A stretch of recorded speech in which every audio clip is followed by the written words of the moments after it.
Jireenya garaatiif kan boruun dabarre dubbii arrabaatiif kan iji nagarre namaaf jiraattee dharaa bakka laattee seenaa kee hin busheessin. Haqni yoomuu haqaa dharri dhugaan baqaa murtoo haqaa laadhuu dhugaadhaaf jiraadhu.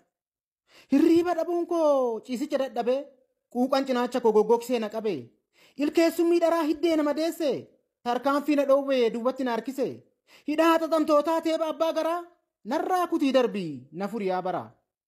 Gubaan kiyya gahee dhalootan baraaraa anarratti haa ga'u hacuuccan gidiraa. Qamaleen sanyii gadhees reefa fira shiitti kolfiti. Nutis kunoo nama jireenyatti du'ee waliin jiraachuuf rakkanneet qamalee waliin jiraachuu jalqabne. Suuta calala bishaan booruu kuuse har'as fira fakkaachaa meeqan nutti yuuse.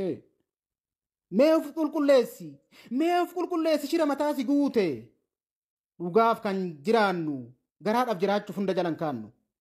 Sobni dhugaan ta'u osoo bukoon koo meeqa jiru gufuuf diinni koo kasi caalu hin jiru. Gingilchaan xaafii malee beeqalaan gingilchu. Oromoon dhugaa beeka sobeetoon ililchu. Tokko dhugaaf du'a kun dhugaa awwaala tokko immoo odeessee nan bulaaf gaggaba. Ofii qooqa buleet biddeen jala qaba. Namni dhugaan deemu badheetti dadhaba. Dhugaatu dubbata uumatti lallabee borusiif deebi'a gatiin keessa lakkaa'ame. Ishee afaan bartee oromummaan beekne. Tubboo diinaa taateen irratti hojjettu. Afaan Oromoo beekuun oromummaan ta'u. Dhugaan Oromoo nyaqarsattaa ta'u. Maaf taata gingilchaa martuu ni ililcha. Ililtaan baatus dhugaan hin qallatu. Dhugaatu gingilcha.